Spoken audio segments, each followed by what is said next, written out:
And we are live. Coming to you live from the great state of Wisconsin is the Overdue Sports Team. I'm your host, Will Massa. To my right, Mel Kiper, wannabe, the man behind the madness and the draft boards over the last 2 years. Kyle Semrad, how are we doing, buddy? Doing well, man. Everything's looking up today. I watched my Milwaukee Brewers put a beat down on the Cardinals earlier today. That's always good, and I'll be able to talk my golden child here, the NFL draft. So it should be a good time.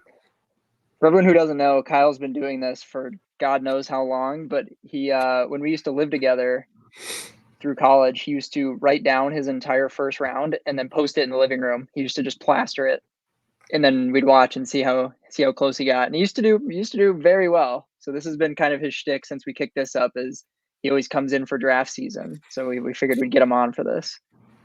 It's true. I remember sitting in 8th grade. This is back when ESPN had something called Predict the Pick on their thing, and that was always my March Madness pool. I thought I was going to win $1 million as an 8th grader, nailing all 32 picks in the NFL draft. So, can't tell you what it is, but love this event every year. I think out of all the pro sporting drafts, this one's the most transactional, where it's just the biggest deal of them all, and you get to see the players make an impact faster than I think in the MLB or the NBA or the NHL. And it's more of a sport where one pick can entirely change your franchise, whereas in the MLB, you're probably not seeing them for 7 years, and you don't get to look back necessarily and go like, oh, I followed that guy all through college, because chances are your star player in the MLB right now was a 7th-round pick from the middle of some town in California. So it's just two different animals, but exciting day of the year. Yeah, absolutely, man. I know you posted some of these on Twitter earlier today, but if you want to jump into some of your favorite bets, if you've got a handful, I know you had at least 3, so I don't know how many that sheet is rolling to, but if you've got a couple you wanna share before we jump into the mock draft. Yeah, for sure. We talked earlier before on just how, the over under totals for like position groups were like spot on. Like they're so hard. So we'll roll. I posted a couple earlier today, the first 3. First one I really like here, and this is kind of a polarizing player that no one really knows how to figure out right now, is A.D. Mitchell, wide receiver from Texas. He was kind of overlooked and then went out to Indy for the combine and just lit the world on fire. Ran a blazing time. Everyone was super, super impressed with how he tested. The production in college doesn't necessarily match his physical traits right now, but he's one of those guys that you kind of think you could bring along. The over-under right now is for him is set at 27.5. I had him going at 18 overall in our mock draft, so quite a sizable difference there. He's at plus 120 odds to go under there. I really, really like that pick. Next one here, and this is one that I know Will and I have thought about in terms of talking dynasty fantasy football, but Bo Nix. Will was a Bo Nix truther. I've hated Bo Nix all throughout this entire process, but there's one team that I think that if Bo Nix goes to, I think that they can just kind of put the handcuffs on him and he'll do what he's told, and that's Denver. I think if he goes to a Sean Payton scheme, and I think the murmurs are that Denver likes him a lot, he could have a successful NFL career. So I do have him going 19 in our draft, and his spot there is 32.5. So I like the under at plus 180 there as well. Quite frankly, I don't see any way that I see him getting to the second round, because I think teams are just going to get desperate and fight over him and Penix after the big top 3 fall off the board. So I really, really like that one of under 32.5. I don't see any way he gets out of the first round. And then another one here that I think is going to be a really popular name, who I think will possibly be the guy that falls on draft night, and that's Brock Bowers. If you would have checked 3 months ago, I think you wouldn't have saw a mock draft with him outside of the top 6 or 7. His line kind of reflects that tumble right now. It's at 12.5. I think he does go over that. I think he's going to fall a little bit further past 12. And I know we'll talk about that a little bit later, but I like those 3 spots there. So A.D. Mitchell under 27.5, Bo Nix under 32.5, and then Brock Bowers over 12.5 at plus 160. And then 2 more little ones to throw in there. This is such a strange draft, because I feel like for as long as you can remember, defense has just dominated the top of draft boards with powerful edge rushers. You got to get after the quarterback in 2024, the way that offenses are running their schemes now. There's just not a whole lot of defense in this draft. And I think that'll be fun from a fan perspective, but maybe not so much NFL franchise perspective. So I actually do at plus 140. I like the under 10.5 defensemen to be drafted in the first round. And that's a crazy low number compared to years past. But I do see possibly 9 or 10. I don't see a clear cut 11th guy. So plus 140 for under 10.5 defensemen. And then my last one here, I'll stop blabbing, is I like Dallas Turner at minus 135 to go in the top 10. I've got him slotted at 8 to Atlanta. I think if Chicago were to stay put at 9, he would be in play there as well. I think those are two really good spots for him. So minus 135 on Dallas Turner to go in the top 10. I like it. That's it. I might have to jump on the Bo Nix one. I couldn't remember which one was the basically go in the first round, and it was him. I'm such a fan of him. I know people kept saying like interceptions, interceptions, interceptions. It wasn't a problem at Oregon. It was at Auburn. He slotted in that system perfectly. And if Denver ends up being a good fit for him, I mean, who knows where he's going to go? But I seriously liked him. Like I kind of towards the end of the college football season, I was kind of putting him as like QB4 in this whole thing. I didn't think that he would get very far down. I just think there's a lot of teams that could use a guy like him. Like I don't think he's an immediate impact guy, but if you're at 25, like why not? I think Yeah. he's a good guy to have around. I think it's a tale of two vastly different schemes in college. Obviously, in the SEC, more teams are running a true pro style offense where a quarterback is under center, having to make pre snap reads and the alignment stuff like that. And then you go out to the Wild West in the Pac-12 where it's up tempo, not a lot of defense. Getting the plays. The plays are kind of getting fed to you from the sidelines. So it'll be really curious to see kind of all what comes out on draft night about how he did in his pre-draft process when in interviews with the team and stuff like that. But I just think for him that he's got to go to a team that would be really good for him, like Denver. And I know one thing that's kind of overlooked, and it's stupid to talk about age when these guys are no older than 25 or 26, but Bo Nix is pretty old in this draft class. And it doesn't seem like a big deal, but to NFL franchises, it is a huge deal. Whereas if you're looking at two guys with similar upsides, one's 23 and I think Bo Nix is 26 or 26, pretty yeah. old. Yeah, 26. It makes a difference. And I think you're going to hear that kind of a lot when you're watching along on Thursday night. Well, let's jump right in. Number 1 overall, this seems to just be a slam dunk. Like Chicago Bears, you know who they got. Caleb Williams, quarterback, USC. You have him there. Seems like 100% of people have him there. Yeah, you can write it on a Sharpie. And I think the way that you know this is like, I mean, full disclosure, I'm a Packer fan, so I'm going to try not to dunk all over the Bears here, but like they've been a very poorly ran franchise for the last decade. And they tend to just really overthink things. Like you saw all the stories come out a couple of years ago about how half the organization was set in stone on taking Pat Mahomes, and they just freaked out in years past. And obviously we know where that went. I just think that because you haven't heard much deliberation on them considering May or Daniels tells you that they probably liked what they saw from Williams in the pre-draft process and his visit into Chicago. And I think, honestly, they're just looking for the safest pick here. Like character concerns aside, I think when you look at Daniels and when you look at May, the ceilings on both of those guys are probably a little bit higher than Caleb Williams, but Caleb Williams is probably the most pro ready right now and probably the one that you it would take a lot to screw him up.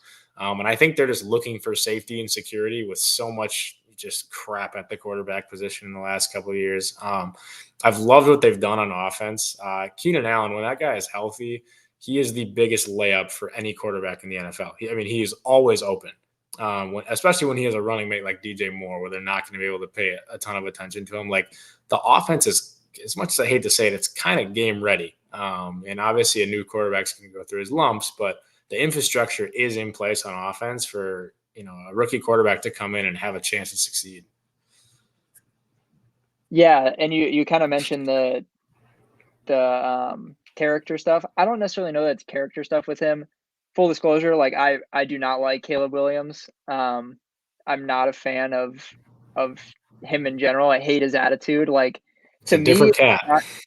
he is. The talent is like beyond, like very close to unheard of, like as close to a generational talent as you can probably get in this league.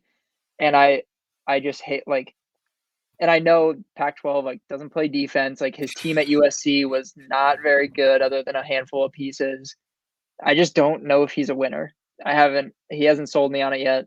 Um, and the Bears need somebody like that. And I think that goes a long way with certain prospects. Like, I think that's something to consider. And I know it's not super fair because he doesn't play defense and he doesn't play wide receiver. But to me, it goes a long way when a guy goes out there and consistently wins. Yeah, I mean that's the thing, man. Whenever you go to an organization in a big market like Chicago, right? Like, how is the hot pink nails and the flashy phone case and the outfits like? How is that going to play in a big market like that?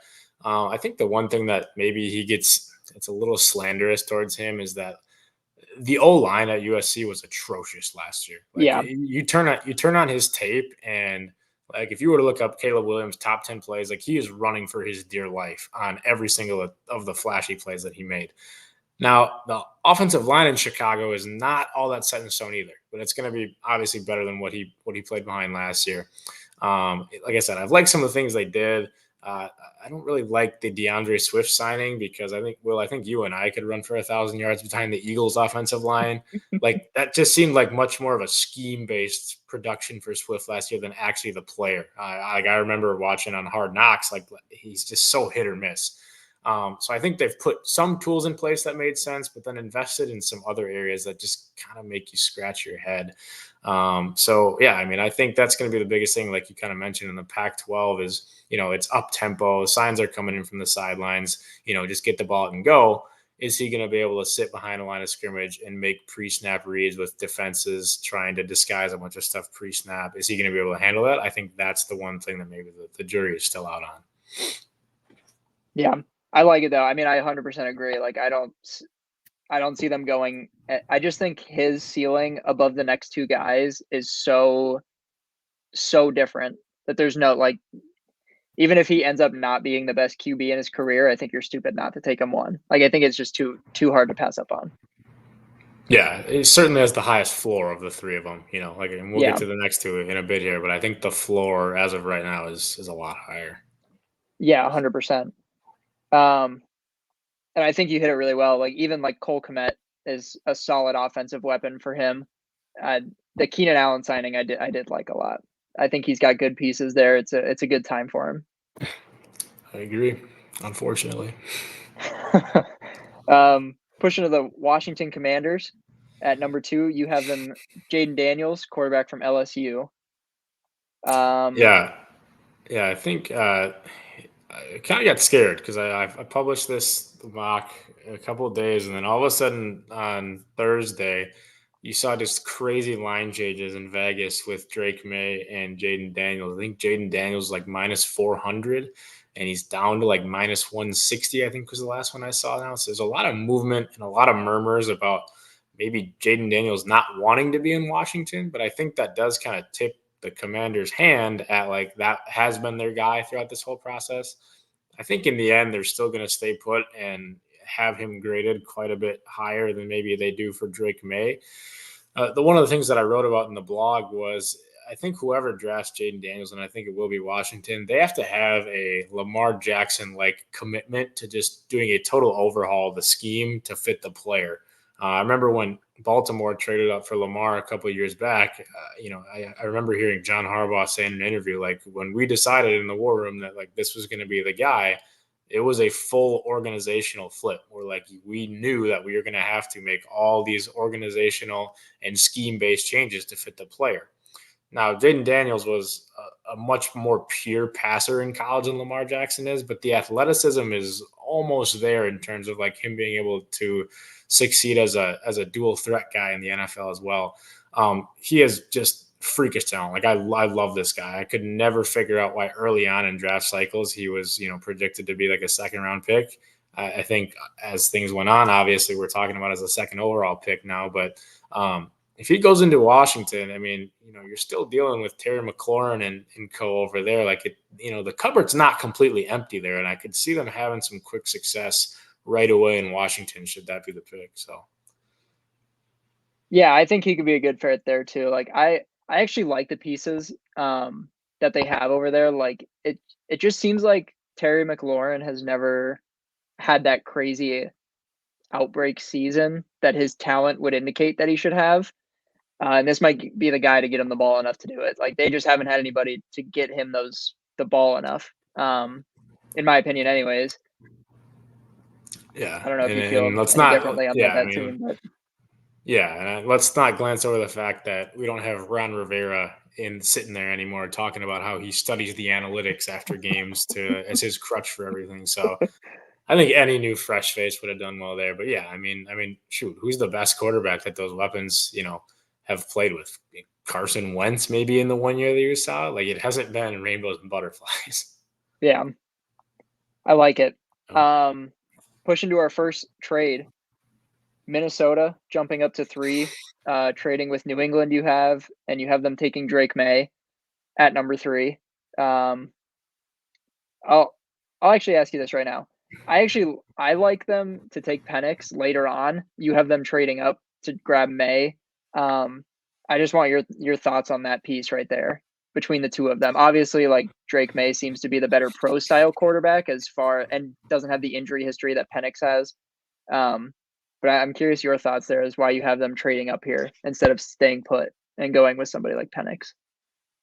yeah, I just think if you're gonna let the whole league know what your intentions are and put this thing into motion months in advance when they acquired that second first round pick later in the day with Houston a couple months back.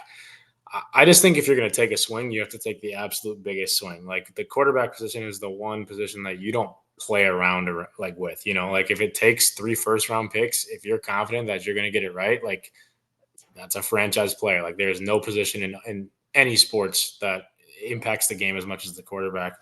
Also, just thinking about O'Connell as their head coach, I don't know that Penix is a great fit there. I think he would jive well with all the weapons there, but if you look at the offense that Washington ran with him, the conditions kind of had to be perfect for him to succeed. He's going to, if when you look at it, when it's all said and done in this draft, and you look back to his offense at Washington, he would have had 2 tackles that are going to go in the top 2 rounds, a top 10 wide receiver, another receiver that's going to go in the second round, and then probably another receiver that goes on day 2 as well. So when it's all said and done, he's probably got 6 NFL draft picks in that offense at Washington. And if you watched it back, like he's not used to playing under center at all. Everything's out of the gun, 4 wide. That's not Minnesota. Like O'Connell comes from the Shanahan scheme, from the 49ers type offense where it's everything's predicated on play action and zone run and stuff like that. And that looks like Drake May a little bit for me. And I wrote up that I just think the infrastructure is in place in Minnesota where they could let Drake May kind of sit and cook for a year or two. Sam Darnold, actually my hot take going into this year is that offense is not going to be very bad. I mean, I think people are thinking it's going to take a huge hit. I just don't see it with Addison and Jettas and Hawkinson. Like it's just not going to be a bad offense. But I do. I think Drake May is a guy that you have to be patient with and you have to let sit a year or two. And I made the comparison that he reminds me a ton of Jordan Love at Utah State on tape, where it's just like filled with these throws from like a different planet, but then some ones that are just like, oh my God, that is like an ungodly bad decision. So it's a freak arm. The ceiling is higher than any other player in this NFL draft. And I just think that if you're going to make that investment to go all the way up to 3, it's got to be a big, big swing. I like it. Question though, now that so you mentioned like you think he's comparable to Love on tape. Do you think that sitting behind Sam, obviously sitting behind Sam Darnold is not the same as sitting behind Aaron Rodgers? Do you think it's going to have the same effect? Like, do you think that's sitting for a year or two for him? Obviously, to help with some decision making. It's not like Sam Darnold was ever that bad. Like, I think he gets too much shit for his time in New York. That team around him was horrendous. Like, I think he's better than what he's played to in his career. Um, but obviously he's not Aaron Rodgers, so that definitely plays a part. I agree. I totally agree with your point that I don't know. I mean, you had the whole seeing ghosts thing in New York and whatnot with Darnold, but I actually think if he would have gotten an extended look in San Francisco last year, I would have been really curious to see how he did because I think that was like the perfect offensive scheme for him. And he goes over to Minnesota, who runs a very similar scheme, like O'Connell and McVay and Shanahan and LaFleur, and all those guys are buddies, and they all come from the same coaching tree. So the answer is yes and no. Like obviously, yes, you'd like him to be sitting behind someone of a higher caliber than Sam Darnold, but I think I trust O'Connell and his ability to run offense. That I just think sitting for a year or two and developing, just in general, would kind of be the way to go with Drake May. Yeah, I like it. I like it. Pushing to the number 4 pick, Arizona Cardinals, Marvin Harrison Jr., wide receiver at Ohio State. You had this one as a potential trade spot, but you have them staying put. I agree with that. I think it makes a lot of sense to add a weapon like that to Kyler, who will be back for the full year this year. Yeah, and like this a couple months ago would have been a pipe dream as well. Like, I mean, Marvin Harrison was being discussed as the number one overall guy for a while there in draft circles. I think the only reason it's a trade spot is if New York or maybe even Las Vegas wants to get ambitious and maybe target McCarthy here, or outside chance of maybe Penix here. But I think this is just too much of a slam dunk. I hope Arizona doesn't overthink this one. Although, I mean, Harrison's kind of getting dinged in draft circles right now. He was the only receiver who did not test at all, whether it was in Indy or at a pro day. But I think you turn on the tape and you like can arguably see like the guy's a freak of nature, and I think he's the most pro ready wide receiver right now. You just know what you're going to get, and in fantasy terms, it's just like a plug and play 1,000-yard receiver. So I hope they don't overthink this one because even if they move on from Kyler after a year, I mean, this is a guy that's going to be able to help out a quarterback of any type. Yeah, I'm with you. I didn't have a whole lot on him. Like I think with like you said, like early on in the college season, he was number 1 or number 2, and now you're kind of seeing him slide back into 4. And I think like if he wasn't in that case, I could see them trading out of that spot to a quarterback need team. But unless somebody flips the script and goes after him at 1, 2, or 3, Yeah, um, and Arizona already owns the second first round pick later in the night. So it's not like they need to add a ton of draft capital. So I don't really know what I mean. It would have probably take a lot to woo them away from yeah, just kind of sitting and picking there. yeah, Yeah. um, yeah. I like that pick for them. I think he'll be a really good fit there. Um, Chargers at 5. You have the Malik Neighbors, wide receiver out of LSU. You mentioned that they could use Joe Alt here, but without Keenan Allen, I actually agree with this a lot. Like I think this play makes a lot of sense. And they just traded Mike Williams to New York, so he's out too. Was he there last year or was he there 2 years ago? Is that right? Williams, yeah. I think they actually just cut him and he Or kind of, signed yeah, over there with New York. with New Right. York. Yeah, but he was But they're hurt missing some most of the year guys, last year. so I think this Yeah, pick makes a lot of sense. But I think it's for me, it's between him and Odunze from Washington. yeah. Odunze is my favorite player in this entire draft, and maybe I'll say that like 27 times with 27 different guys in this, but like hold me to it. Like Odunze is my favorite player in this draft. I would pick him at 4. If I was Arizona, I truly would take him over Marvin Harrison Jr. We'll get to that when we actually get to Odunze, but I think Neighbors is the pick here just strictly because he's the type of wide receiver and the body type of a receiver that the Chargers don't have. When you think of what they already have in house with Quentin Johnson and Josh Palmer, like those are two physical, big body, like downfield guys that they already have. And I think if you add Odunze there, that type might just kind of get redundant. So it's kind of your flavor of the day here with Neighbors. Kind of can be a guy that wins in the slot and plays kind of that similar Keenan Allen role. I am a little hesitant in this one because it doesn't seem like a Jim Harbaugh guy. And Jim Harbaugh, all of his teams at Michigan were built through the trenches on both sides of the ball, and it's pound the rock, and win the trenches, which is why I think he's going to be really tempted with Joe Alt here. But I did go with Neighbors just because you can't waste years on a prime elite quarterback like a Herbert's career. So I went Neighbors here. I think there's also an outside chance you could see a trade up here from maybe like Tennessee or maybe even Chicago, looking to add one of those two guys. But for now, I think we can settle with Neighbors here. Yeah, I like that. Especially, I think you said it perfectly with Herbert. Like that clock has been ticking on him, and we got to see some sort of improvement somewhere in that offense. And that team was just a shit show last year. So Yep. I think that's a good play for them. Number 6, the New York Giants. Your guy, Romo Dunze from Washington. You got him slotting in here to go with Daniel Jones. Oh, Dunze. Yes.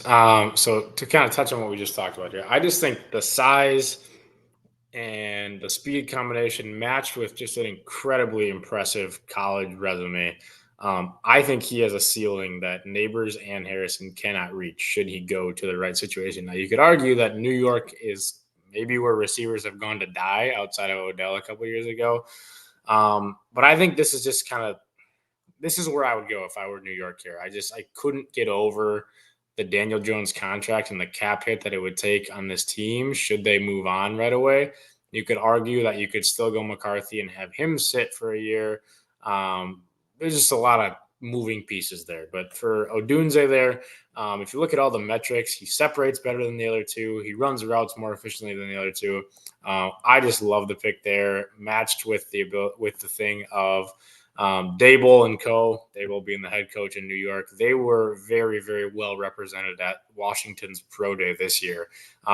Whether that was for Penix or it was for Odunze, I think you could flip a coin because it was probably equally for both of them.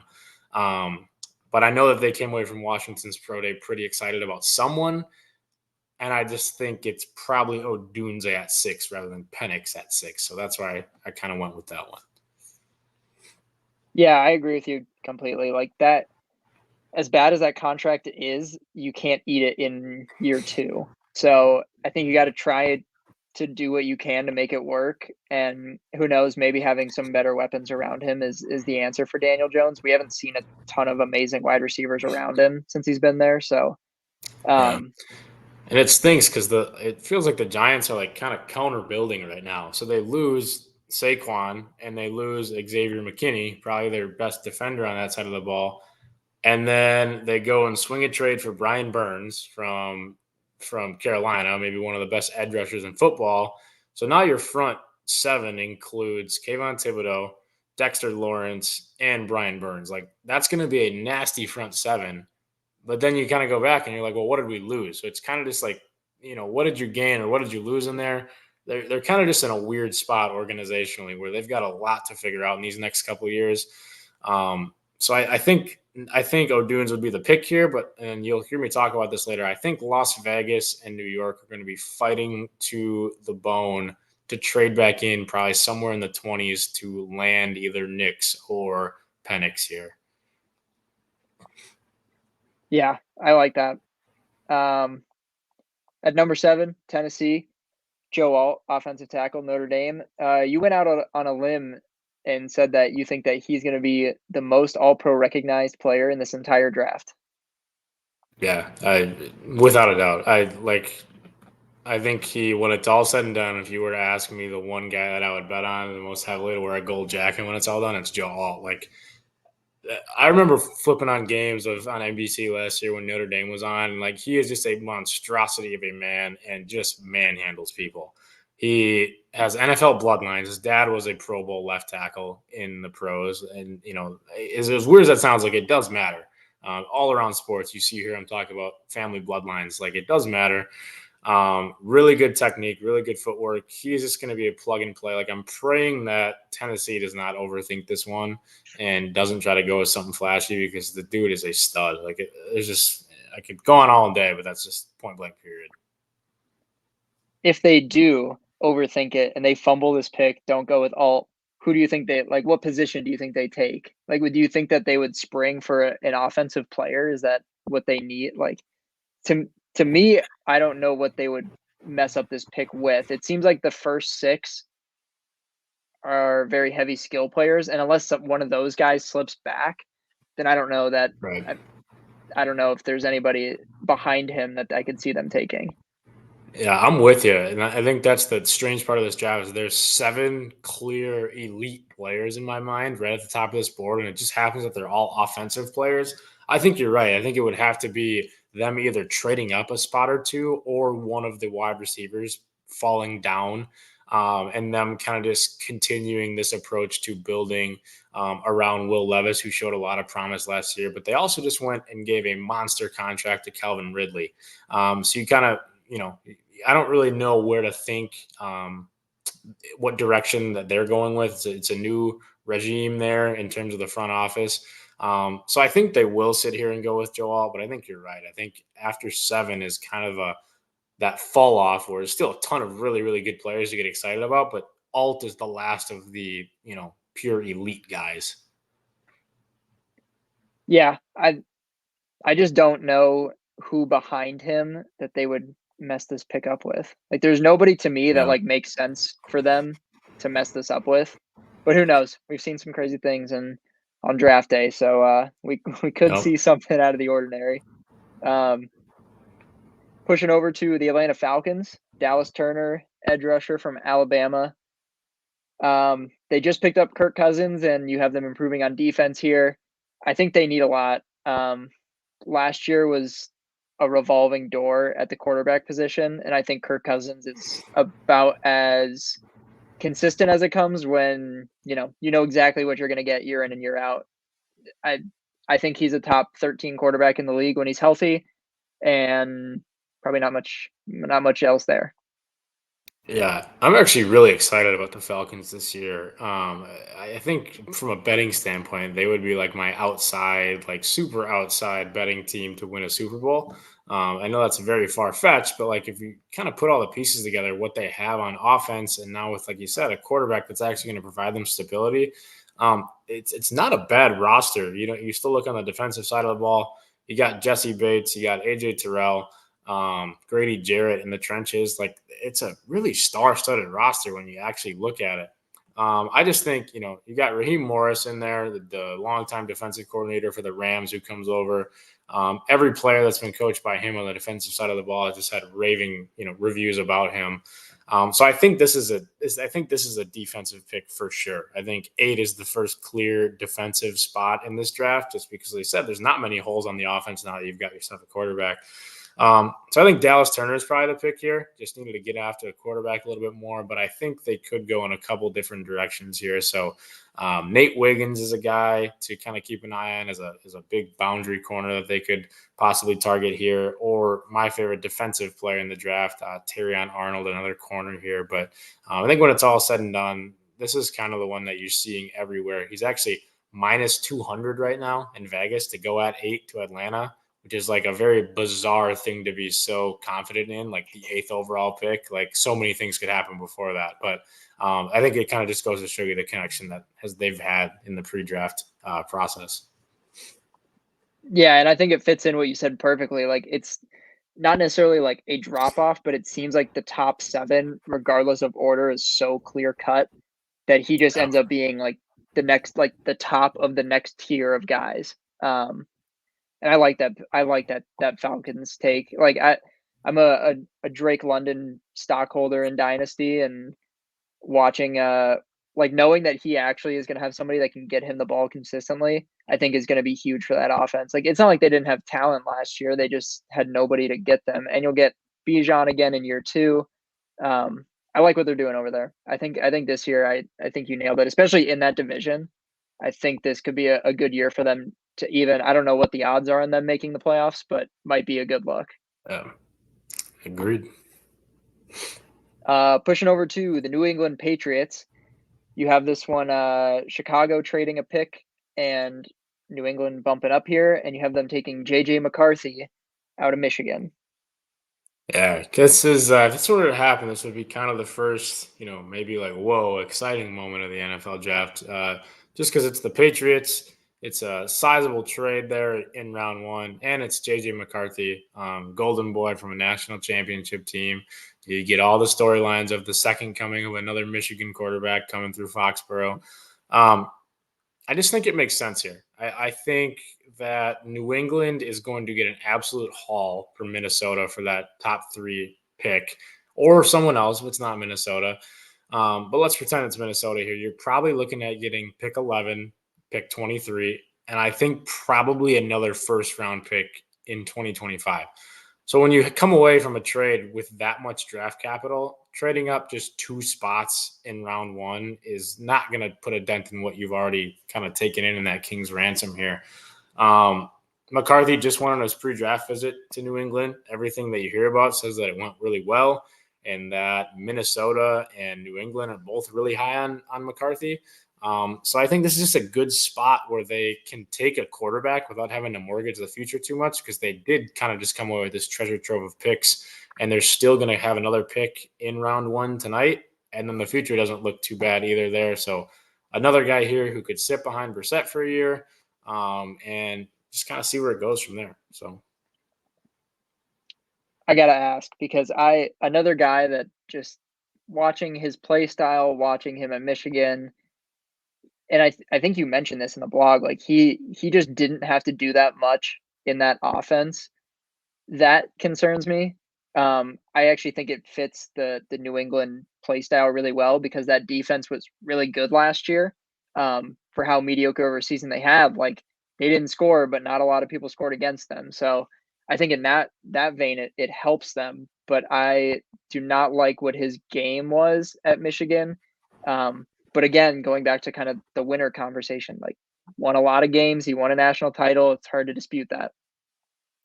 yeah, he didn't. I mean, the stat about him, like his average amount of attempts passing in the fourth quarter of games, like being like less than five, is like ridiculous. So like he wasn't asked to do much at Michigan, but like also the double-edged part of the sword there is that like they were just blowing people out of the water, and then it was kind of just game script and game management. He's another guy that I think has to go to a scheme that really fits him. Like he is the prototypical, like my pro comp for him is Brock Purdy. Like literally, if he can go to a scheme where he can kind of just be a button pusher in terms of Madden, just sit back there, the reads are already made for you. Everything in terms of your receivers and your tight ends is schemed open for you. I think that's where he has success. And I think New England has the infrastructure where they're going to do things in a mature way that will put him in the right positions to succeed. But that is the question, right? Is like you don't really know. And like you go through some of these reports, like pro teams are actually looking at his high school film because there's so little to show on tape of him doing some of these unique things.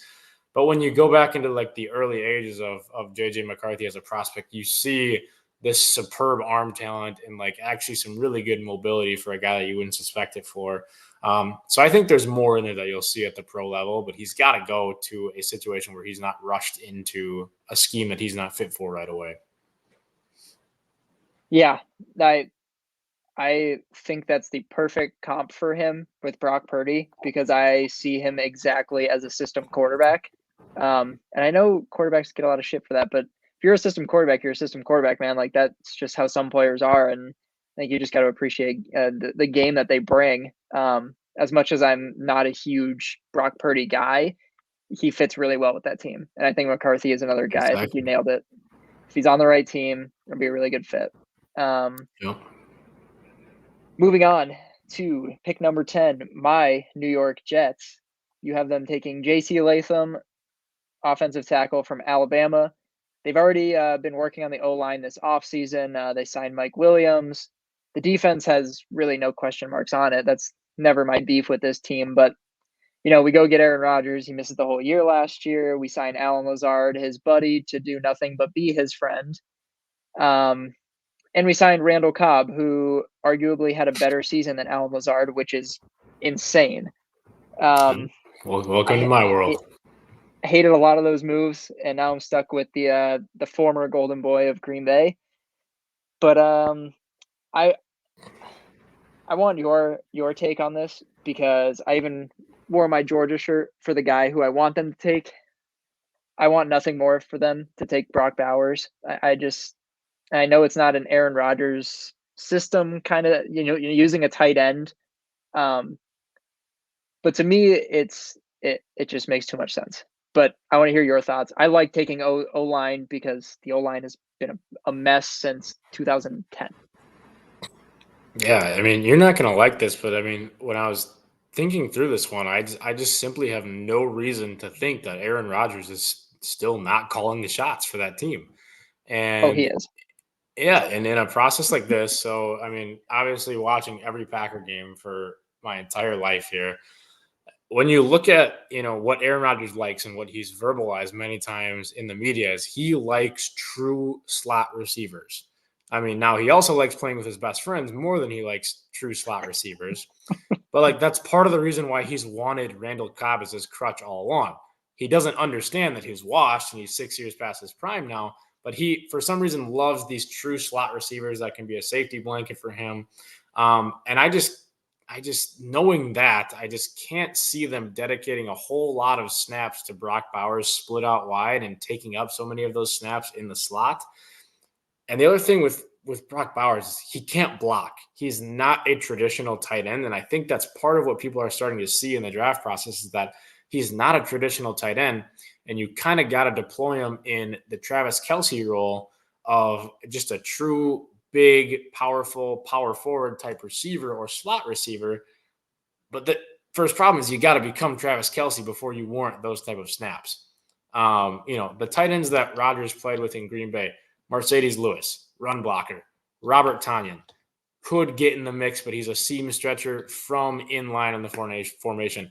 I just don't see Brock Bowers as a guy that can play on the offensive line, set blocks, and like I said, they just have to deploy him in a fashion that I know that Aaron Rodgers wouldn't be super in favor for.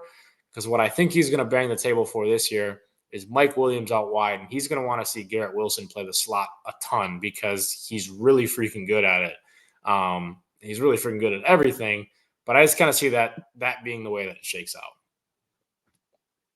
Yeah, I don't disagree, and it's hard for me to talk about scheme because Nathaniel Hackett's offense is actually an Aaron Rodgers Aaron run Rodgers offense. offense. Yep. Yep.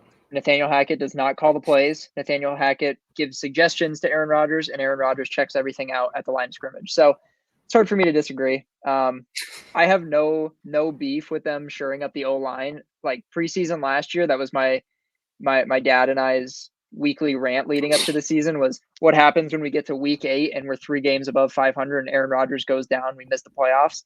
Unfortunately, it happened on snap 4, so we were a little bit late to the gun, but I still like it. Like as much as I want Brock Bowers, I think you're right. Like I don't want to see him go there and then be wasted because then we not only wasted a pick, but then we run into a Jamal Adams thing where he leaves and we get nothing in return.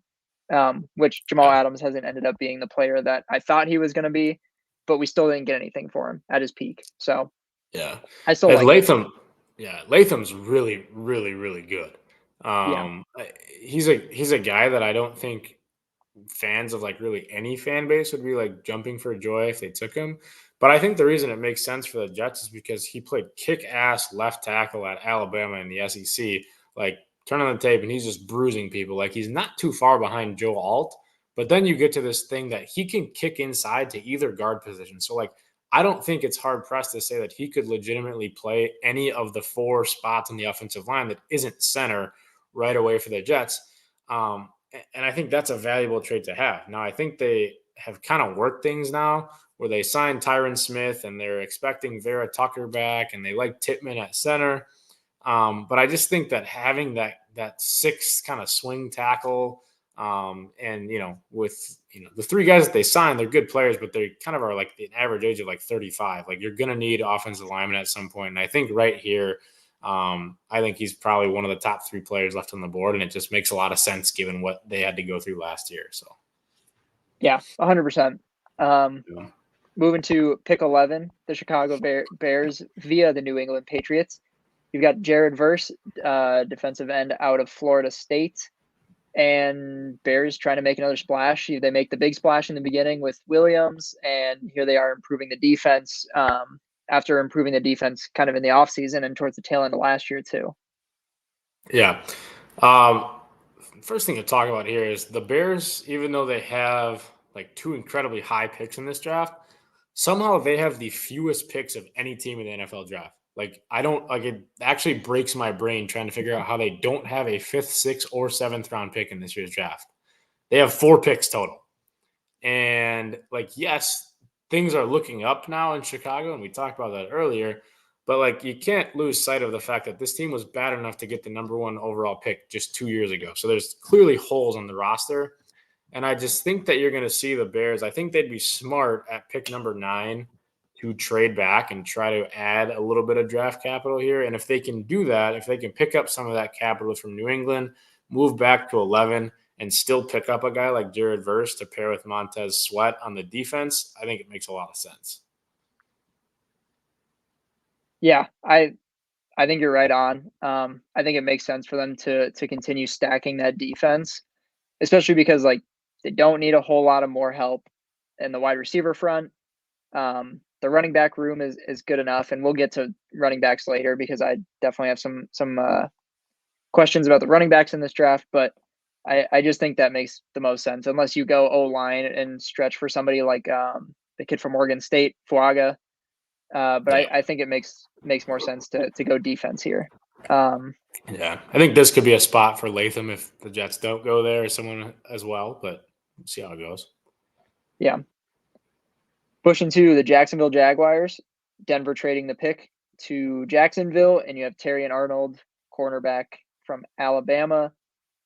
You're very high on him at the position. Super high. I think that kind of starting at maybe even 10 with New York, but 11 for sure. These early teams, I think, are just going to be insane. Like, I think there's going to be so much movement between like 10 and 20 in this year's draft. And I think that makes a lot of fun for fans, just from a watching perspective. But yeah, I think at this point, Terrion Arnold, we talked a lot about how there's those clear top 7 guys in this year's draft that are like kind of really hard to penetrate that upper echelon. If there's one guy that I think has an outside chance of doing it, it's Terrion Arnold. Like everything you hear about this guy, I mean, first of all, he's a stud in whatever they asked him to do at Alabama, whether it's zone or man coverage. Here's the most impressive thing I came upon when looking at Terrion Arnold. He was Nick Saban's wife's favorite player in the history of Alabama football. So if you can crack Miss Terry, that tells you that you're probably a special person that someone's going to want to add to their locker room. And I say that in jest, but everything you hear about this guy is people just raving about his character, matched with him being one of my favorite corners that I've ever looked at here. I think it would make a lot of sense for someone to come up and get him who is within striking distance. And I think the Jaguars are kind of seeing the writing on the wall now of like, oh man, like we're in a division now that includes CJ Stroud, Will Levis, and Anthony Richardson, who are all, making a huge strides forward here. So adding to your secondary wouldn't be the worst thing in the world. Yeah, I like that take a lot. Pushing to pick number 13, the Las Vegas Raiders. Taliese Fuaga, O tackle from Oregon State. You mentioned that the Raiders do need a quarterback. It's not subtle that they're in a lot of help at the quarterback room. Do you think there's a chance that they spring and just reach for a guy like Penix here instead of going the O tackle route? 100%. I think for me, when I was trying to pick this one, it was either something on the O line, an elite corner, like if Arnold would have fallen here, or Penix. I don't think this is a fit for Knicks, but I absolutely could see Penix going in here. I was like, yeah, it's just a little early for me still. Like I said, like he's a guy that I think can have a lot of success. He's got a huge arm and throws a pretty deep ball. But the conditions kind of got to be perfect for him to succeed. And they're just like, things are kind of still a mess in Las Vegas there, where I don't really know where they go forward here. Like Devontae Adams is already starting to, complain quite a bit there. I could see Crosby asking out. They got their head coach back that they wanted, but just a lot of moving pieces here in Las Vegas right now. So I think the way that I would go here is I would sit and pick the best offensive lineman that, whoever they're higher on, whether it's Olu or it's Fuaga here, and then try to kind of take some of that future draft capital and try to get back in for your quarterback. But if they can come away with both of those things, I feel really good going forward for them. Especially with Jacobs gone now that he's up here now. So. Yeah, excited about that one. But I mean, I guess there's a lot of holes in the Raiders, and my old best friend Devontae here up in Green Bay, but like I almost don't feel bad for him anymore. Like he kind of made his own bet on this one. Like you pound the Yeah. table to go play for Derek Carr, and then it's Jimmy G, and like it's kind of just like, what did you think was going to happen? So I don't know. Yeah, no, I 100% agree. I thought that was a weird move to begin with, and yeah, he stuck with it. So we'll see how that plays out Yep. over there. They might be one of the more like shit show teams in the NFL right now. Not Yep. a whole lot of good things going on there. Pushing to pick number 14, the New Orleans Saints, Olu Fashanu, O tackle out of Penn State. You just mentioned him. He might go the pick before here, but you have him heading to New Orleans. Yeah, another guy here. Pretty simple rundown. Once was a consensus top 5 pick in this draft.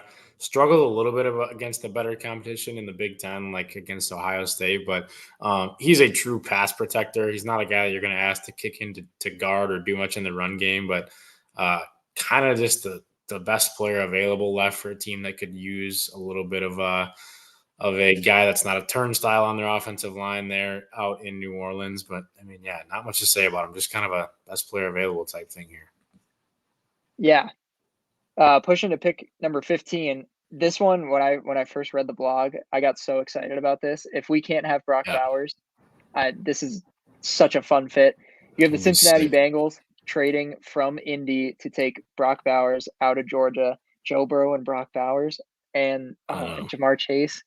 Holy shit, that would be such a fun fit. Yeah, yeah. I'm smiling just thinking about like that. That would be so fun. I mean, and I think it's within reason. I think it's actually my two of my favorite fits for Bowers in this draft were Cincy and Indianapolis, who ironically I had trading out of this pick. I think he could go kind of anywhere to a lot of these teams in this range, but like just think about him in Cincinnati.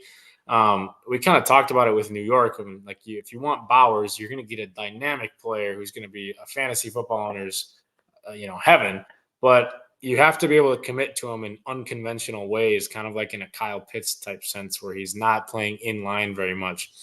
The Bengals can do that. Like you think back to last year with Burrow and that calf injury, he didn't play much taking snaps from under center. He did everything out of the gun, a lot of 4 wide stuff. So they're used to it, and they can incorporate a guy like Bowers into this offense and kind of just continue to stock their arms pile in a race to take down KC here. Like it would be really fun. Especially when you think about like the tight ends that he's made really good in his time there. Like he hasn't really had a great tight end. He made CJ Uzoma a dangerous tight end, like a legitimately Yeah. dangerous threat on that offense. And imagine if he gets a guy with serious talent and one of, if not the best tight end to come out of the draft in a handful of years.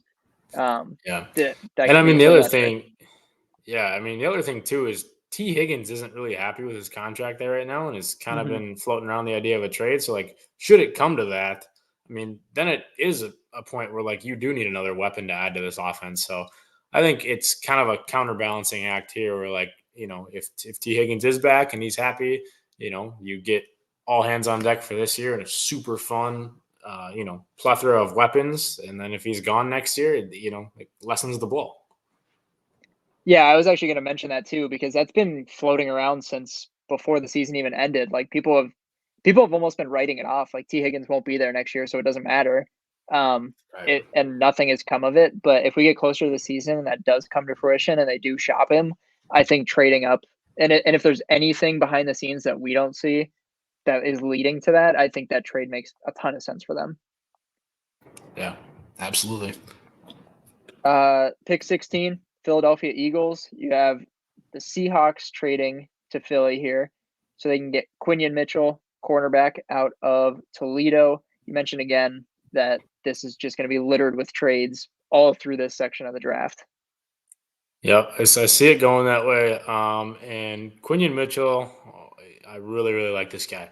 No one really knows what he's going to be, if he's going to be game ready, or if he's going to be a project. Because when you're coming from Toledo, and you're playing in Maction every single night, you don't really know like what competition. Like, is he going against accountants that he's lining up against on the perimeter there? But like, this guy was a top 5 combine performer. He ran a 4.33 and benched 20 reps, I think at like 170 some pounds. Like the guy is a freak athlete with traits that some team is going to bet on. He went down to the Senior Bowl, which I know a lot of teams are taking into account, and just lit the world on fire there as well. So he is a high riser in this draft process that I think goes somewhere in this range, if not earlier. And it makes a lot of sense, I think, for Philly to go and get a guy like that right now. Yeah, I think so. I think that's another team that definitely could use some secondary help. And the offense was good last year, but we saw when that team started to fall apart, it was the defense. Like um, Yeah, defense was spending a lot of time on the field and just could not get a stop. So I think that would be a big one, especially with some help that they need over there. So I like that play. for sure. Yeah. Pick 17, the LA Rams. You have Denver trading out of this to the Rams, and they will get Latu, edge rusher from UCLA. You mentioned like for Denver to come out of this draft, on top, feeling really good about it. They need an edge rusher, and whichever QB fits the system better, whether that's Penix or Nix. You have them trading in right here to shore up that defense. Yeah, I mean, we got LA here, trading in there. I think so. We'll touch on Denver Or LA, first. I yeah. mean, right, Denver, I think, has got to do two things. Like you said, they got to come up with a quarterback that they feel good about here, and they have to stock draft compensation as well. So this is the second time in this mock that I have them trading back, because I think at this point they're kind of saying, okay, Nix and Penix are still sitting on the board. I think that most teams will probably covet Penix more than they like Nix, but who knows? So I think they can afford to move back a little bit more like this and still come in with their guy while adding some day two picks. But then from LA's perspective, I like Latu here just to add. Aaron Donald's gone now, so quarterbacks are going to feel a lot more comfy sitting behind their offensive line when they're playing LA. Byron Young was a rookie, second or third round pick last year that had a really, really nice season for them. And I just like pairing that tandem of Latu, and Young on the edge together that could pay dividends for years to come now. Only knock on Latu is that he's a smaller edge rusher. Kind of think like a Wisconsin reference, like a Nick Herbig type edge, but just with a lot more of physical abilities and a higher, maybe even a higher motor on the edge there. So I really, really like that pick. The one thing that I've actually contemplated and thought about here is this might be a spot where, so 19 is where LA originally sits, and like LA could be a sneaky spot to take a quarterback. Just kind of looking at where Matthew Stafford's at in his career and knowing what Sean McVay is known to do and an offensive mind, like he might take the Packers approach of kind of sitting and stashing a guy for a year or two. So clip this one, Will, because on draft night, if LA comes away with a Penix or a Nix, I won't be surprised, because I could see that being a sneaky spot where maybe they're just being proactive around, pairing someone up with Puka Nacua and some of the other guys that they're building in that core over there. It could make a little bit of sense. Well, especially with it seems like Stetson Bennett may not be working out as the backup there. I know he had some off the field trouble, so I'm kind of with you. Like I wouldn't be surprised if they sprung for a QB to sit behind Stafford, whose curtain call might be pretty soon. As much as I love the guy, his time is probably coming. He's probably going to hang him up in the next couple of years. So I think that makes a lot of sense if they just stay put and take someone. I could easily see that. Yeah. Pushing to 18. This is the pick swap with Cincy from early on. You got the Indianapolis Colts here taking A.D. Mitchell, wide receiver out of Texas, and you have them adding some firepower to Anthony Richardson, who you were super high on out of that draft. And he's working out pretty well right now. He's a freak athlete. Yeah, I mean, the one thing that I asked last year when I wrote up about Anthony Mitchell is that they just keep the infrastructure in place on offense. Like I wanted Jonathan Taylor back in the fold. I wanted that offensive line to remain the core there, and they did. And it was unfortunate that Richardson, we didn't get to see a full season of him, but it was pretty impressive on some of the stuff they did in the run game and just the plays that he was making on his own there. I'm really excited to watch the Colts this year. And I just see Chris Ballard being a guy that wants to invest in his young quarterback. And A.D. Mitchell is a guy that I like a little bit better than what the consensus likes him as. He tested really well in Indy as well. He's a blazer at 6'2", so a little bit of a size and speed combination. I think Brian Thomas Jr. from LSU could be in play here, but I think that's kind of just another shade of Michael Pittman. So I think a little bit of a change of pace at wide receiver could add a new dimension to this offense, and I think that's a kind of a sneaky play here. Yeah, I like that fit, and I actually like the young core that they have. I like Pierce. Like I think he is not quite there yet, but I like his tools. I've got some stock in him in Dynasty. Same with Josh Downs. I think is going to come into his own eventually. And obviously Michael Pittman has been fantastic there. So I think they could definitely add to the weapons that Richardson has around him and really make a splash this year. Yeah, and the other thing is Indy just locked up like anyone that they wanted back on defense. They just re-signed all of them, Buckner, Blackman, all those guys. Like it just kind of feels like a spot where they're primed for kind of a luxury pick here of like, hey, like why not try to make this thing really freaking dynamic? Yeah, I like it. Pick 19, Denver Broncos via Jacksonville and the Rams. My guy, Bo Nix, quarterback out of Oregon. I really like this fit. I really do. I think they handled the Russell Wilson situation horribly. Like, just, I'm not a Broncos fan, but from Colorado, so I'm very immersed in like the media over there. And I was actually in Colorado when this was happening, when they were announcing it all coming into that last week of the season. I was like, what the hell are we doing? I'm not a big fan of Sean Payton right now. Yeah. Just kind of a disaster, but I do like this fit a lot. They have some receivers that aren't really panning out, but he might be a good fit for them. Yeah, I mean, we've talked enough about Bo Nix tonight, so we won't spend a whole lot of time on this one. But like, I just think it reaches a point where Denver is, like I said, they're going to try to gain some draft capital, but at the same time, it's going to reach a point where they just don't want to risk waiting any longer. And I think this is probably a decent spot for them to finally just sit and pick. If there's one thing about Sean Payton is he wants it done his way. Like he's going to want to start over from square one with his quarterback. I don't see that being Penix. I don't see that being like a Spencer Rattler on day 2 or anything like or Pratt from Tulane. I think Nick's a good fit in the Sean Payton offense. He's drawn some Drew Brees, Purdue way back when comps. So I think if they can kind of restart and get this thing going again with Nick's a guy that is hand selected by Payton, like I said, it just makes a lot of sense for me here. Yeah, I'd be a fan. I like the fit. Pushing to pick number 20, Pittsburgh Steelers, Troy Fautanu, tackle from Washington. They definitely need some help on the line. I think this is going to be a really good spot for them. Yeah, I mean, I guess we'll figure out if Najee Harris sucks ass if they add another offensive line. Like if he's just actually that bad, or if like we'll see. But like this is kind of this kind of a boring pick here. But they drafted Broderick Jones that fell into their lap from Georgia last year, and I just think it makes sense to try to find him a tackle because he was playing out of position a little bit. If he can kick over to the other tackle spot and Fautanu can, slide into that other tackle spot, I think it could be a formidable duo for a team that's kind of searching for their long-term solution at quarterback as well. Yeah, I like it. And shoring up the O-line will only help the run. Well, in theory, will only help the running back situation. So we'll see. I'm not a big Najee Harris fan either, so wouldn't mind seeing him not be great. Pick 21, Miami Dolphins.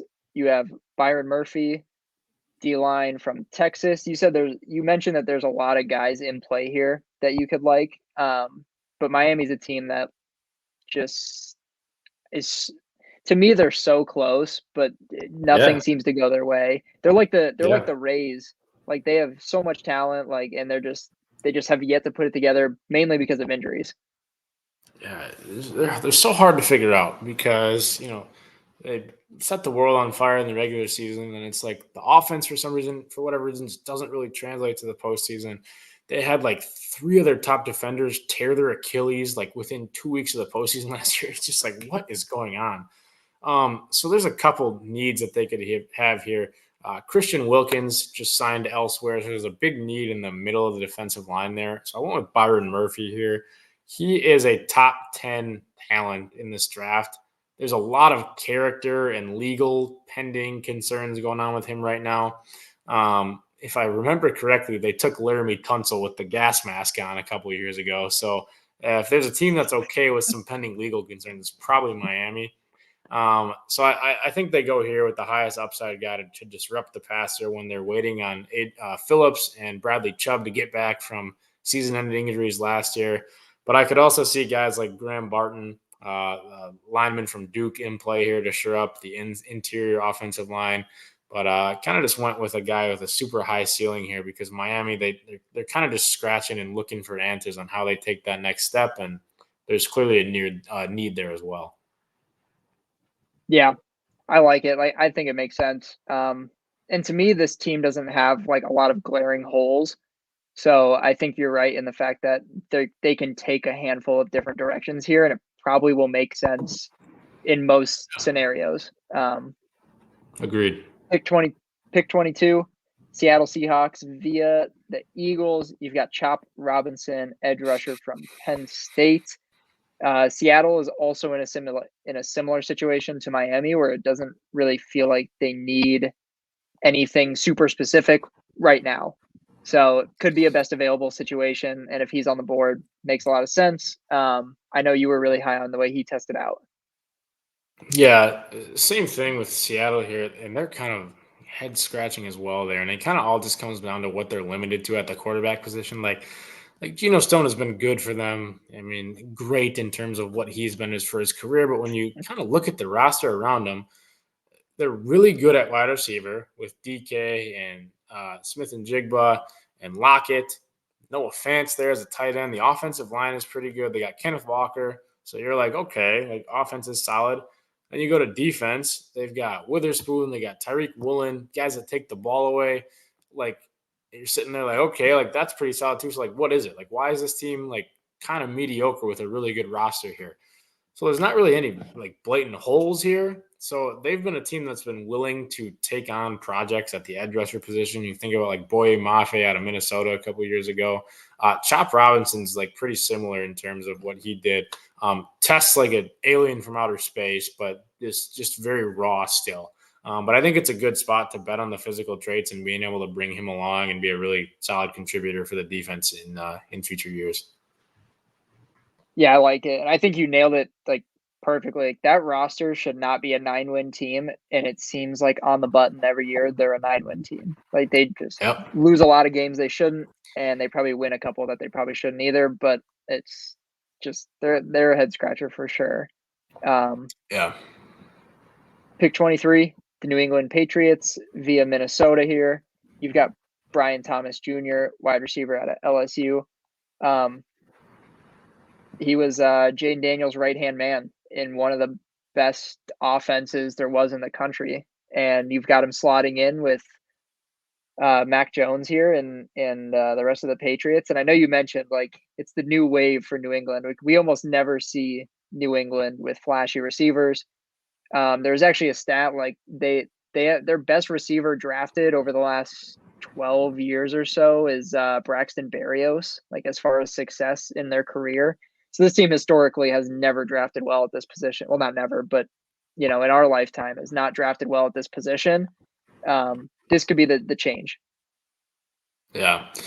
Well, let's backtrack here. Mac Jones is in Jacksonville now, and the only reason I know that is because I That's just right. dropped him from my dynasty team. So hopefully, we're looking at this as a pairing with JJ McCarthy, if I'm right about what happens in the early part of the first round there.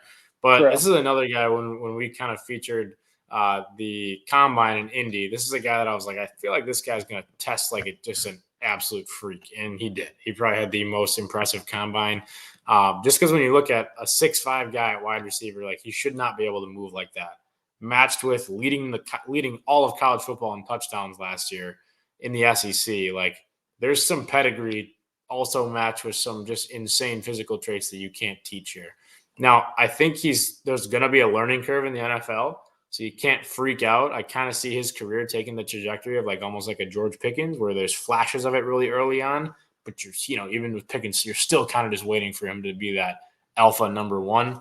But the Patriots have just been like painfully bad to watch on offense in years past. Like they have just struggled to generate big plays. And Thomas Jr. is a guy that makes big plays in his sleep. So I think, this would not be a Bill Belichick pick, but times are changing in New England, and I think they could kind of open up that can of worms of like, all right, let's modernize a little bit here. Yeah, I like it a lot. And like I mentioned this before, like that defense doesn't need a ton of help right now. So I think shoring up the offense as much as they can, whether that's McCarthy at the quarterback position or if they end up getting somebody later on, I think it makes a lot of sense to pick up a receiver too. I like it. Yeah. Yeah. Moving to 24, you got Dallas taking Amarius Mims, O tackle from Georgia. And you love this fit. I do. I mean, your Jets just took Tyron Smith, their longtime beloved left tackle. And Mims is a guy that is kind of along those same bloodlines. Big monster of a man who shouldn't be able to move that way for being 340 pounds. It's a guy that I think Jerry Jones would take a stab at here, just to kind of both fill a need, and the physical traits are going to be something that they really look forward to. The one knock on him is that he's only made 8 collegiate starts in his entire career at Georgia. But obviously he did enough to warrant first-round looks here, and people are just enamored by the physical traits and just how he manhandles people on some reps. So once again here, you can't expect this one to be just a lockdown left or right tackle from day one, but it wouldn't surprise me if he's further along than people kind of assume he is, just based on the stat of him only having, those 8 or so starts in college. Yeah, especially with them losing some O-line, like you mentioned, I think that checks out. Number 25, the Green Bay Packers, Cooper DeJean, cornerback and safety out of Iowa. Correct me if I'm wrong, but you'll be hunting a jersey as soon as if this goes through. I would. Me and the other 2 million Packer fans in Wisconsin. It's a match made in heaven for all the people that harvest corn and then head out to Lambeau on Sundays. I went back and forth on this one a little bit. I originally had them projected at as a spot for Kool-Aid McKinstry here. But the one thing about the Packers, and I'm surprised it hasn't come out of my mouth yet this year, is there's a stat called RAS, relative athletic score, that so many NFL franchises are holding to such a high standard. And basically what the relative athletic score gives you is based on how they test at the combine. It categorizes them into a percentile rank of what type of an athlete they are based on their measurables. So their height, their weight, what position they play. So obviously if a guy is 340 pounds and runs like a freak, his relative athletic score is going to be a lot closer to 10 than a wide receiver who runs in the 4.6s, who's probably going to be a guy that scores on a 3 scale out of 1 through 10. The Packers give this scale more weight than any franchise in the NFL. If you look at their track record, they refuse to draft guys that are not freak athletes in round 1. They want to bet on the physical traits. Does it work? No, it doesn't work all the time, but they're under the impression that's their kind of like the Rays and the Brewers, their philosophy in baseball. The Packers are kind of this analytical sense of a team that they want to bet on bringing along those physical traits because they think there's a higher ceiling in there somewhere. So Cooper DeJean, you don't really know, is he a corner? Is he a safety? I think he's probably a little bit of both. I think he can play the slot in nickel. And I think with new defensive coordinator Jeff Hafley, he's going to covet some versatility like that.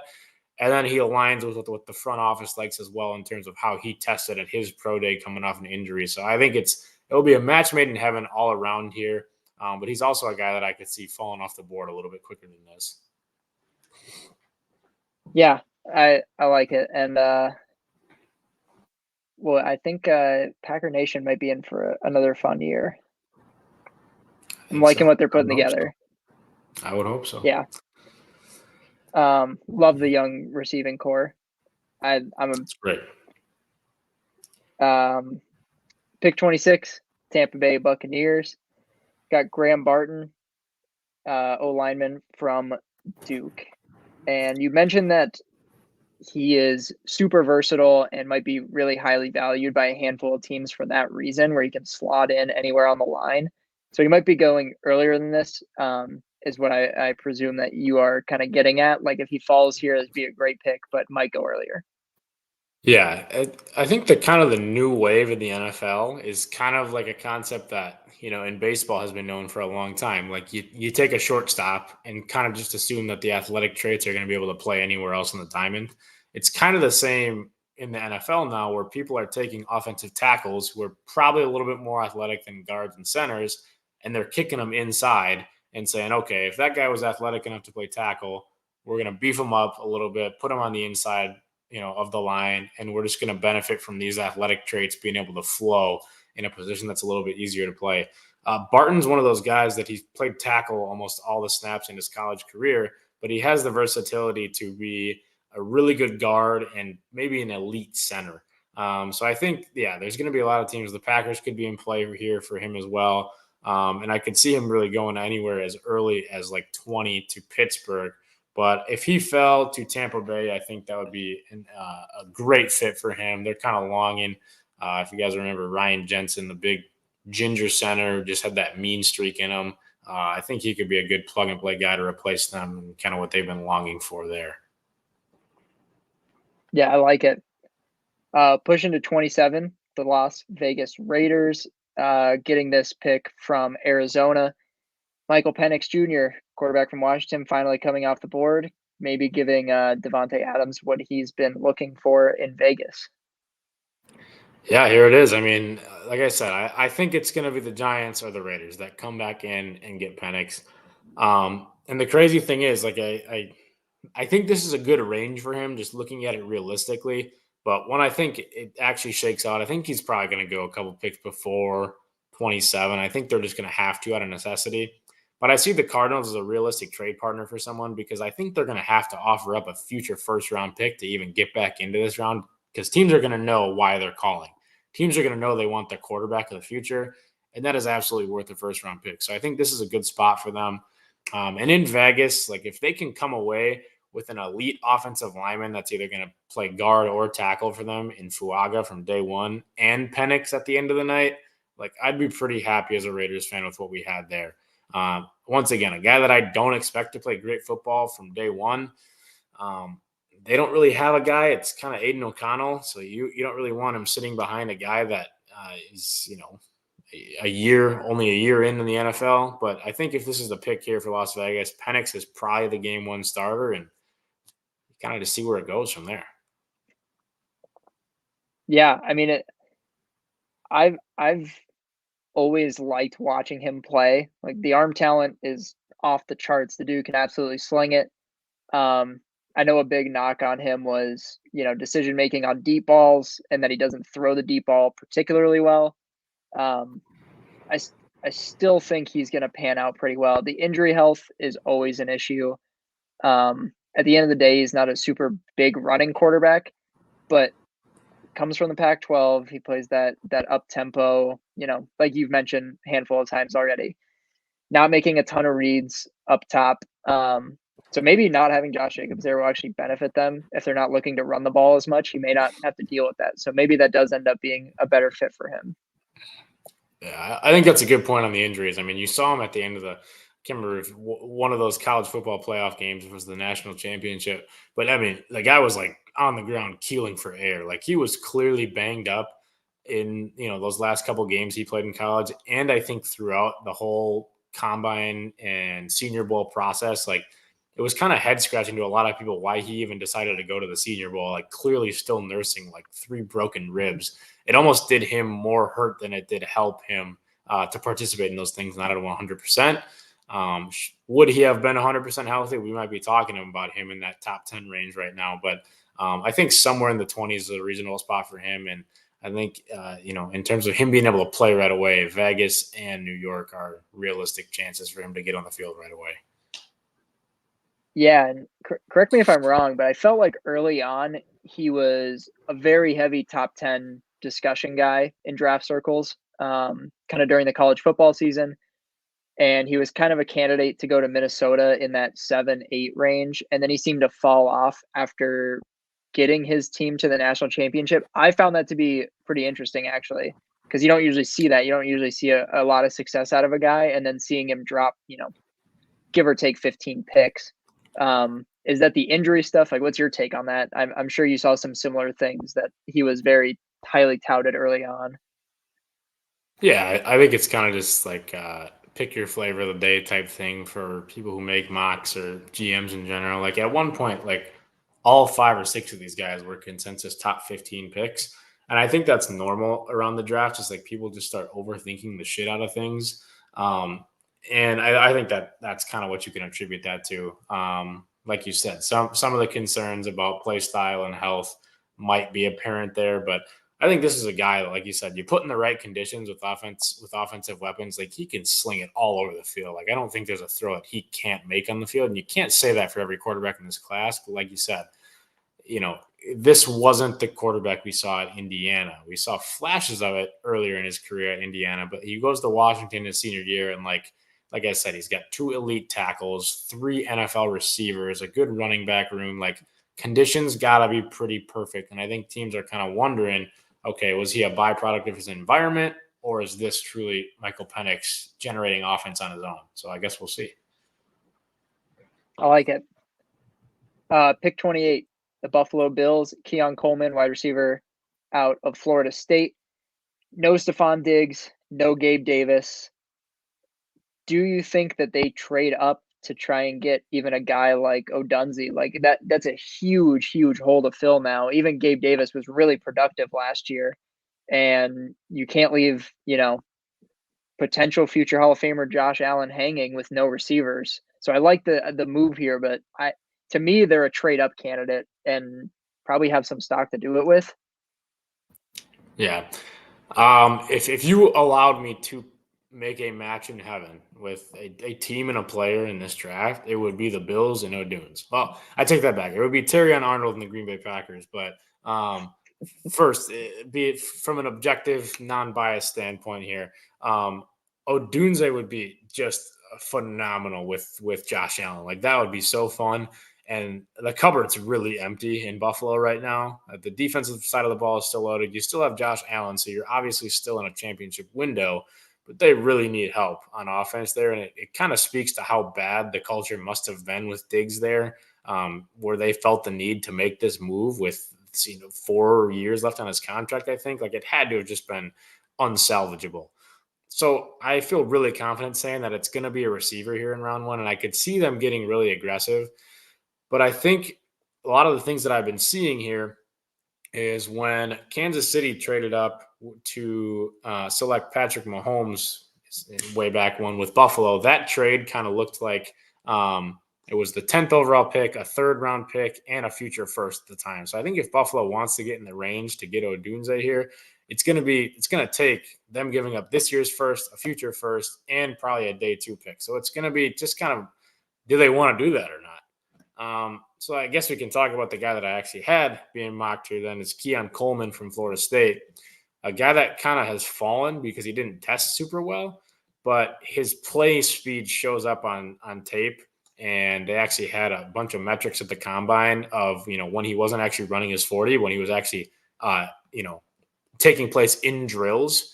He had the highest miles per hour speed of any receiver in the combine when he was actually kind of in game speed. So the game speed shows up, and it's a big bodied wide receiver that Allen hasn't had. And when you think about Allen's play style, kind of get outside the pocket, kind of throw up some of those jump balls, he hasn't really had a big power forward receiver to do that to. So I think Keon Coleman would be the guy that would be a good fit in Buffalo were they to sit and pick here. But I do agree with you that I think they're going to be making phone calls all night to try to trade up for a wide receiver. Yeah. And even if it's not as high as, top 15 receiver, even if they trade up to where you think that Brian Thomas comes off, even that might make sense for them. Yeah. Also a really good fit. Yeah. They can do. Yeah. Right. There's a handful of things they can do, and they definitely need some help in the wide receiver room. It's, anyone can see it. Pick 29, Detroit Lions, Nate Wiggins, cornerback out of Clemson. You mentioned you think that Detroit could be a team that trades up, or somebody might trade up for this pick and take Wiggins, but you have him falling back here. Could be a good spot for him. Yeah, I think Detroit is kind of a confusing case here. I think they could do a lot of things. The draft this year is in Detroit, so you could see them trying to make a splash for the home fans. Not that that actually goes through the minds of general managers or anything like that, but they have drafted so incredibly well in the last 2 years. You think about who they've added in terms of talent: Aiden Hutchinson, Amon-Ra St. Brown. They added Brian Branch, this awesome safety out of Alabama last year that I just like can't even wrap my mind around how many NFL GMs just like thought themselves out of that one and let him get all the way to the second round. But like they have drafted so well, Jameer Gibbs, Jack Campbell, and you could go on and on. I could see them making a reasonable decision here and trading out of round one, just kind of accumulating more shots at the dartboard here.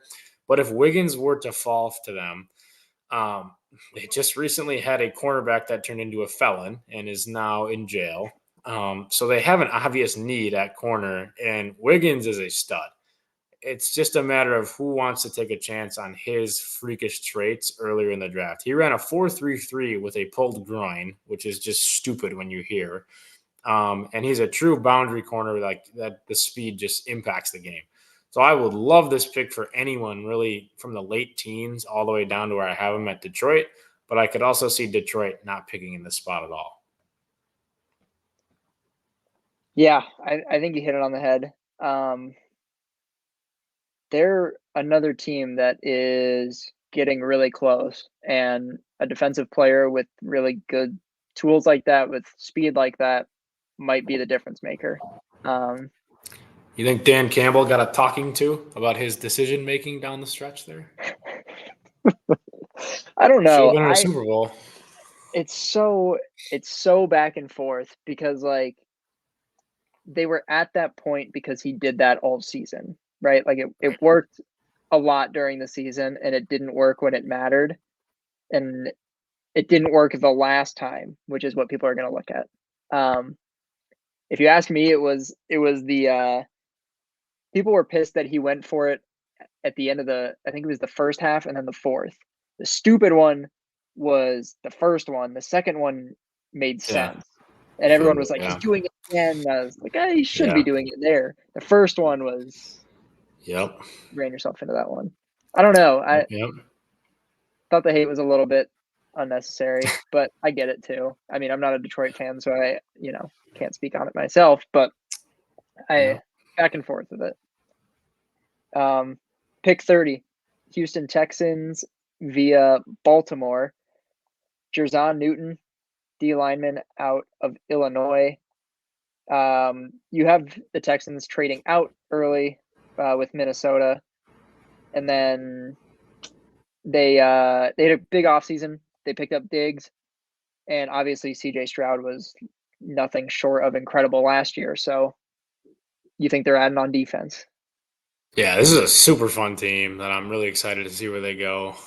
It just makes you think about how different the NFL landscape would be right now if the Panthers went with Stroud.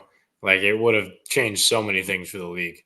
Um, but like, let's get off that thought. I guess you never would have said this a year ago, but like their championship window is absolutely like not even just opening right now. Like they're in the middle of it right now.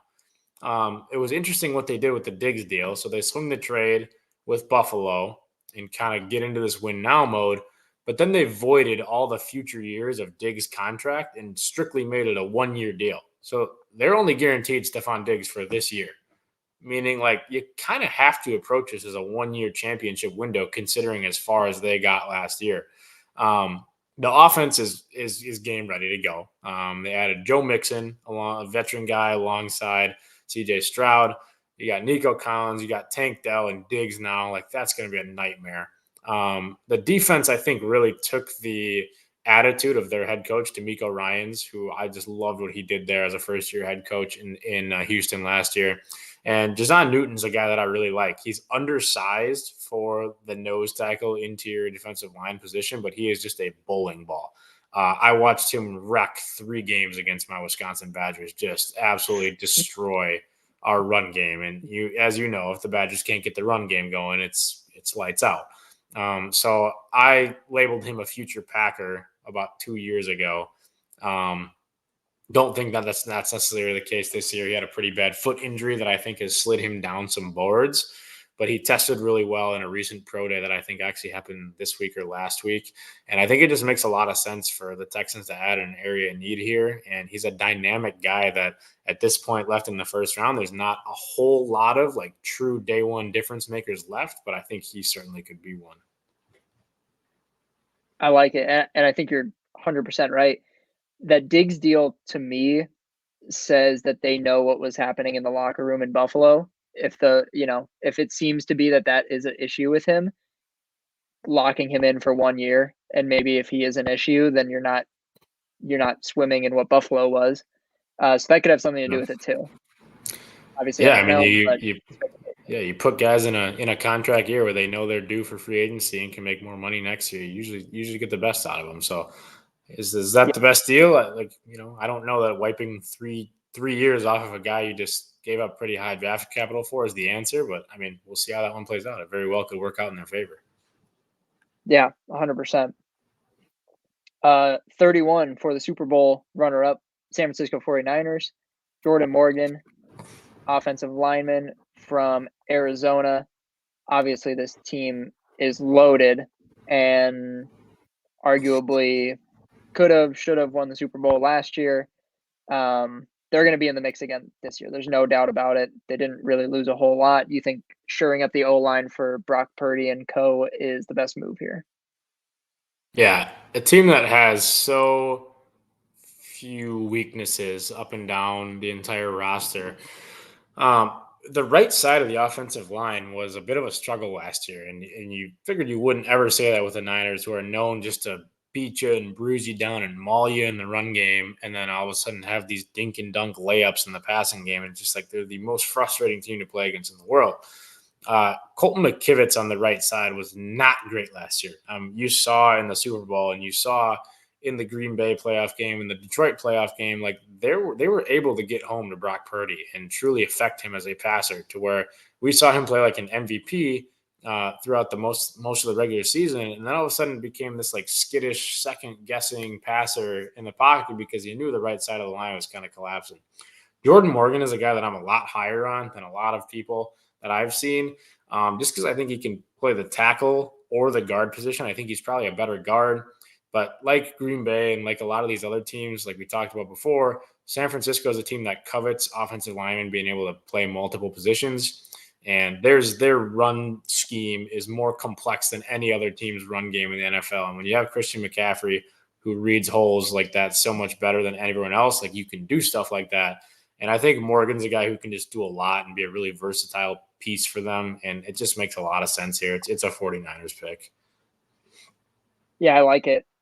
32 for Super Bowl champions, Kansas City Chiefs. The position is no surprise. Xavier Worthy, wide receiver out of Texas. The wide receiver position was, to put lightly, a nightmare for Patrick Mahomes last year. You had Kadarius Toney, who was probably hurt more than he helped. He probably had negative WAR if they had that in football.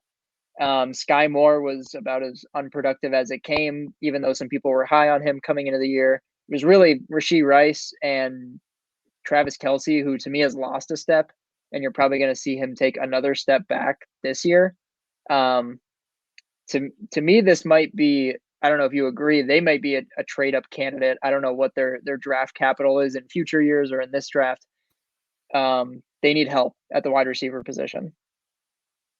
Yeah, and obviously the pending legal situation with Rashee Rice does not look good. Yeah, I say that clutching my fists as a Rashee Rice dynasty owner here, who I thought I was going to just enjoy the benefits of for the next few years. Because what people forget about, I mean, the Chiefs won the Super Bowl, so we forget about all the regular season struggles they had on offense. Like it was not good for the first like half to three quarters of the regular season. And then finally, when they hit their stride, it seemed to kind of be because Rashee Rice was coming into his own and finally emerging as a trustworthy wide receiver for Patrick Mahomes to throw the ball to. Now, I don't think we're going to see him. I think he's going to get a suspension that lasts at least half of this year, if not more. So I think it's kind of just like an effort pick right here. Xavier Worthy literally ran the fastest 40-yard dash in the history of the combine. He's a smaller wide receiver. I wouldn't compare him to Tyreek Hill. It's a different body type. But I think if you put him in an offense with Andy Reid, who is, I have more faith in him knowing how to use a player like this than any other coach in the NFL.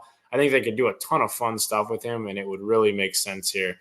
The other thing is you mentioned a trade up, and I think that's also really in play here. They just lost their best corner on defense. They lost McDuffie, who was all world in the playoffs last year. He's gone, and he's in Tennessee now. So could they be in play to trade up for a corner here, like Nate Wiggins, or maybe even if Quinyon Mitchell starts to slide? Those could be two things that are in play as well here. But for now, I'll marvel over the thought of Mahomes getting the fastest player in football back on his team. So. Yeah, I like it. I mean, I think they need a lot of help. Taking a guy with really high speed upside makes sense. We don't know what's going to come of the Rashee Rice situation. Maybe they go and trade for a veteran wide receiver. I'm surprised that they haven't already, to be honest with you.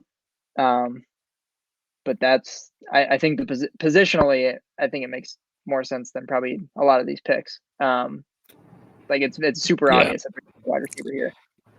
Yeah, wouldn't surprise me if they put in a phone call about T. Higgins, but I don't think the Bengals are too inclined to make any trades with their biggest threat in the AFC over there. So that's what a lot of people were saying, was T. Higgins to the Chiefs, and I agree. I just think unless they really pay up for it, like I don't see it happening. I've something interesting that came up when I was looking through your board. No linebackers, no running backs in the first round. Who's your top running back if you don't have one in the first round? I love Jonathan Brooks. I think we're at the point now where you're going to see for years to come of no running backs in the first round. Even though Bijan looks like a human joystick in Atlanta, I still wouldn't have made that pick if I were them. I just feel like it's absurdly early for a position that's proved to not be a game-changing position in the NFL anymore, because I think the position is just so scheme-based. Like, you can find guys that fit your scheme. And, the NFL has become such a running back by committee spot. So there's very few guys in this draft who I think could be the true alpha bell cow back. Jonathan Brooks, a late injury at Texas last year didn't hurt him. He hasn't really been able to test. The word on the street is that he'll be ready for training camp. He is by far my favorite. I think he's going to be really good. He reminds me of like a prime Delvin Cook. Really like him. And then there's a couple other guys that I really like between like rounds 3 and 5. I wrote a little bit about this guy in our combine piece, but Jalen Wright, running back from Tennessee, I love him. He tested incredibly well in Indy. He reminds me of like Breece Hall and Aaron Jones combined. The body type screams Breece Hall, and then he just kind of moves in the open field like Aaron Jones. I think he's going to be awesome for some team and will be an impact player right away. The home run hitter of this draft is Trey Benson from Florida State. He'll be a guy that you kind of got to pick and choose your spots with, kind of like they used Cook in Buffalo in his rookie year, kind of just when you need that spark, you need that home run, kind of get him in there. And then the last guy that I really, really like in the running back class is Will Shipley from Clemson. Now, the white running back hasn't necessarily panned out in all that much, but this is a guy that I think is going to make a living in the NFL for years on passing downs and has some sneaky bursts in between the tackles as well. So those are the 4 guys that I really like. I really like Brooks, but I don't see Brooks even cracking the top 50. So I think maybe late round 2, early round 3 is the first spot that you'll see a running back come off. I love it. It's just interesting. And I 100% agree. I think we're entering a time in the NFL where running backs it's super obvious to say, but their decrease in value is crazy. And the running back by committee model is becoming far more popular. So I think we're just going to continue seeing that even in draft players. And it's probably going to start spreading into college too, probably over the next handful of years. Yeah. And then to touch on your point about linebacker, there's 2 guys that I really, really love in this draft. First one's Edgerrin Cooper. He's kind of the consensus number 1 overall linebacker from Texas A&M. He's a guy that I wouldn't be surprised at all if he snuck into round 1. If Baltimore sits and picks at 30, I really like that spot for him to replace Patrick Queen. I had Baltimore obviously trading out there with Houston, but they're the linebackers kind of starting to make a comeback in the NFL. Like for a while, we thought that the inside linebacker, the off-ball linebacker in the NFL, was kind of going extinct in the same way that we saw running back. It's kind of making a comeback now, where you see a lot of these high-level teams that are going deep in the playoffs. They have that alpha guy that can run sideline to sideline, and that's Edwin Cooper. And then my other guy that I just absolutely love in this draft is Peyton Wilson from NC State. Touched on him a little bit before the combine as well, and then he lit it on fire at the combine. So those are two names to watch. Cooper is a guy that could go late round one, really early round two, and then Wilson could go really anywhere in round two to round three. On everyone's mind was it seems to be such a tight 1, 2, 3 in the quarterback race. Position do you think has the best career? Oh man, that's a tough one. I think you can evaluate them all really differently. I think if you ask me who has the highest ceiling, like everything goes right for this guy, I think it's Drake May. I think just the traits and the arm talent and the freakish throws that you see him make, like you just cannot teach that. But like I said, it has to be perfect conditions where he sits and he learns and he develops for a couple of years. Caleb Williams is your golden boy, pocket passer, make plays. Like there's not a throw on the field that he can't make. So that's a really easy pick right there as well. Jaden Daniels, you have to kind of look at from the fantasy football sense. He's going to impact the game with his legs just as much as he does with his arms. He's probably a 1K rusher every single year as well. I guess I would probably lean Jaden Daniels here just of how he can impact the game in like that Josh Allen, Lamar Jackson sense, while also being able to throw a really accurate deep ball. That's where I'd lean on that one. But I think like it kind of just depends, like for these top three guys, who ends up in the most ideal circumstances, what organization makes things the easiest for them. I think that's the simple answer.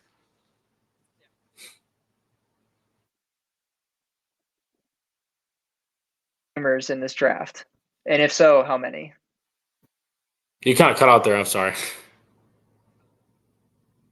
Hall of Famers in this draft. If so, yeah. How many Hall of Famers? Well, I told you I really like Joe Alt. I really like Odunze. And I'll go with one of the quarterbacks. So I'm going to say, if I were to set a line, I'd say 3.5, just because I think my guy Terrion Arnold has a chance as well. But I think Alt has a really good chance. I think Odunze or Harrison has a really good chance. And then I think one of the quarterbacks sticks enough to have a really, really great career.